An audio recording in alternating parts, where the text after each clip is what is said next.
Hey guys, and welcome to Asuka. So this is a video for a review of NXT this week, and I thought it was a really good show. You know, it started actually, ironically saying that, with the crowd booing, and they were booing because Elias Sampson came out. Now I don't know how you feel about NXT, right? But it started, and I know it has evolved, but it started and still is seen as WWE's developmental, right? These are the guys that they're saying are the next in line, yeah? So Elias Sampson is still relatively new. You know, he had his vignettes, I think it was some point last year, tail end of last year, and he's been having matches against jobbers and whatnot. Now, basically what they're saying is that they've got a guy who can do the basics, who they're happy could go out, he's got a decent character, something that can evolve. They've given him some music, he carries himself well, he's got like a few little mannerisms like sitting on the top rope and staring into the distance. He can do forearm smashes, he can, you know, he doesn't get lost in the ring. But he's got nothing that makes him stand out either.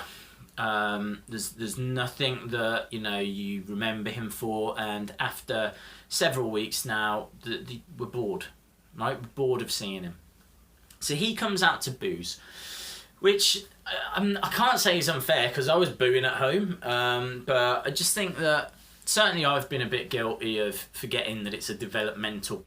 He does well this week because he's going up against Johnny Gargano, absolutely one of my favourites. I love Johnny Gargano, or Johnny Wrestling as he's also known. He is an absolute indie darling. He is someone that the fans are really behind. And I was really excited for this match when I saw it was Sampson against Gargano, because it has that little bit of Eva Marie feel about it, but he doesn't get the victory. Sampson doesn't get the victory. He actually suffers his first defeat, and it was just really well executed. It was a fairly short match. I seem to recall Gargano, I think, came through the ropes, and Sampson delivered a knee to the face. Gargano manages to knock him to a corner, knock him to the ground, quick roll up, 1, 2, 3, done, right? So it was an upset, it was very fast, and it, you know, Sampson, how he reacts to it, I thought was brilliant. It wasn't like a Roman Reigns Triple H beatdown, but it was convincing enough to warrant and not look silly to have someone come and run in, and that person was Apollo Crews. Now I know a lot of people have been saying, oh, I don't like Crews getting involved in this, you know, he's better than that. Yeah, of course he's better than that, but if there isn't anything for Crews at the moment and they're looking at building Sampson up, then why not? Sampson's got to fight somebody, and it might as well be, you know, Apollo Crews. But this was brilliant. We saw a side of Sampson we hadn't seen before, which just puts another string on the bow, or string on the guitar, I should say. Next up, it got even more bizarre because Finn Balor, the champion, was in the second match, and he was up against Rich Swann. Now, I don't know much about Rich Swann, but Jesus, man, this guy was fantastic. He was all over the place. There was enziguris, I saw him doing a hurricanrana. He was doing loads of stuff. He was flipping everywhere. It was fun. It was a really fun match. Again, it was fairly short. I mean, obviously there was a lot to cram onto the card, but it showed and it worked that he was in there with someone of Balor's experience. But I would love to see Rich Swann going up against some other established talent, just to see what he can do. You know, he was fun and enjoyable to watch. He's everything that Apollo Crews should be. Crews just doesn't come across as fun, certainly not for me. He comes across like a powerhouse. I know he's got the strength, but he doesn't have Rich Swann's charisma. Obviously, it was better than the first match. That was a bit of a squash match, but still, you know, it wasn't really about the match. This was more about the spots that Swann delivered. Great showcase for Swann. Kept Balor on the program. Yeah, win all round. This was a great show so far. Next, we had a little backstage interview. They were building for the main event, which was nice. It was Emma going against Asuka in the main event. They were talking about how they wanted retribution. You know, Dana as well said she wouldn't pat the guy on the head because of tonight being so important. And they really did build that. It was really... It felt like it was important. We know the history that Dana and Emma have got. You know, and Dana even touched on it. I'm out of action because of Asuka. She says, you know, I don't stand on the sidelines for fun. I'm injured, and that was at Asuka's hands. So it was a good way of building a main event and a match that we've seen before. But this was just a nice little backstage segment. I appreciated it.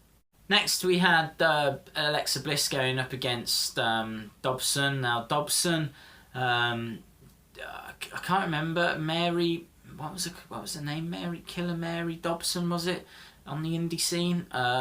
She is good.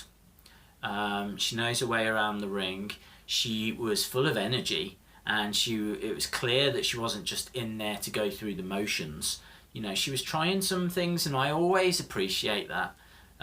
So I'm not going to be too down on this, but it was the worst match. It was the worst match. There just wasn't enough in it. There was no high spots. There was, you know, Alexa seemed to be going through the motions, and Dobson just didn't seem to have it in her arse not to do anything other than just be the plucky underdog, which obviously she is. No way, Jose. Interesting. Levis Valenzuela, which is not easy to say. That is who I'm reading, and the rumours are that this No Way Jose promo is all about. Apparently it's a guy on the indie scene who has been snapped up, and he's got like a ballroom dancing background. I don't think they're going to market him as like the next Fandango, but there might be like a dance element to him. But they've surely learnt from the Fandango experiment. But yeah, let's watch and see. Levis Valenzuela. Yeah, I mean, that's going to be a hell of a t-shirt if nothing else. Again, just to continue the weird show that this was, we had Bull Dempsey. Now, Bull got released weeks and weeks and weeks ago, and he's featured a few times since then. But this far past his release, I was really, really surprised to see him. It to the point where I actually sent a tweet out saying, you know, has he been re-signed? You know, I've not seen that he's been re-signed, but I just couldn't believe that there were still matches that they were that had been taped that long ago that they were showing. I never read like the spoilers before they come on screen, so I honestly don't know in advance. I like to just watch and enjoy like everybody. But I've been told that these are just old taped matches, and he is still being released, which is a real shame, because I know that gimmick wasn't, you know, red hot or really even going anywhere, but I think there was something in it. I do think there was something in the gimmick, and I do think it could have gone somewhere. They just seemed to give up on it so quickly. You know, he was all right in the ring. You know, a guy of his size, there isn't really anyone like that in NXT at the moment. To see him come out for the match, I was looking forward to it. I've commented before that in the previous weeks he did a few spots that I really appreciated. Like he went for a test of strength. Not this week, in one of the previous weeks. Can't remember who it was against, but the guy locked up with him, and rather than them going for the test of strength, he started doing skipping and doing a bit of bullfit in the ring and forcing the guy to do it with him because he had his hands. And like I seem to recall him trying to take his t-shirt off, and it took him ages to get it off, and the crowd popped. The crowd popped just because he got his t-shirt off. And then they let him go. And I was looking to see what he might do this week, if he had any different tricks up his sleeve. The guy didn't even get off the ramp, and he got jumped from behind and put into the Samoa Joe submission hold, and that was it. Samoa Joe goes in the ring. I think it was Danny Burch in the ring, does the same, and then sends a message out to Finn Balor, basically saying that he's, you know, not messing around this time. It was cool. It needed something like that from Joe. I've got to be honest, the TakeOver Dallas card looks incredible. I am really on board with it, and I do think there's a chance we see Joe get the title this time. But I am a little disappointed that it's not Nakamura against Joe and Sami Zayn against Finn Balor, because I just think that we've seen Joe going up against Balor. We saw it at TakeOver London, and we've got Nakamura, who's a face, going up against Sami Zayn, that's a face. I'm sure there's long-term plans. I'm sure there's reasons as to why they're going down this path. But we'll have to see how it all pans out. But yeah, that Joe against Balor, it needs just a little more, you know, like a vicious beat down, or it needs something, because as I said, you know, saw it in London. Next we had American Alpha video package, because they've got a match against the Revival at TakeOver Dallas. It was announced. That's where this title match will take place, which makes sense. And it's a brilliant video package.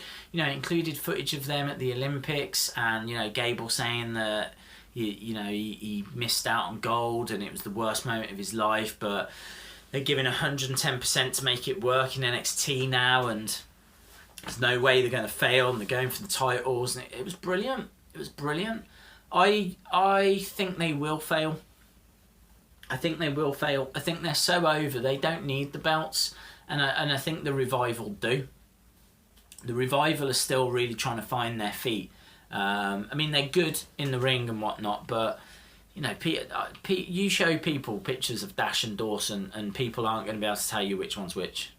They won't. They've just not made that connection to the crowd. It's doing the Revival better to have the titles at this stage.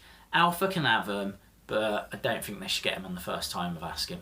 Finally, that brought us to the main event. That was Asuka going up against Emma. This was everything I'd dreamed and more. It was brilliant.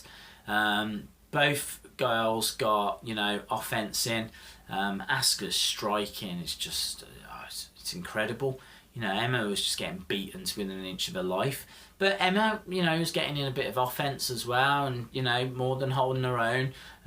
You know, doing herself proud against someone of Asuka's quality. A great way to end the show. Asuka picks up the victory with the Asuka lock, and you know, it's not long now till TakeOver Dallas, which is very, very soon.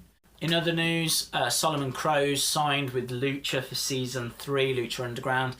You know, good guy. I liked Solomon Crow, so I'm pleased for him for that. The Legionnaires, which is Lafort and Louise, they have signed with TNA, which I think is a good signing for TNA. They're good caliber, those two, so I think they're going over as a tag team. Eva was at Raw on Monday just gone. She'll be at Raw again.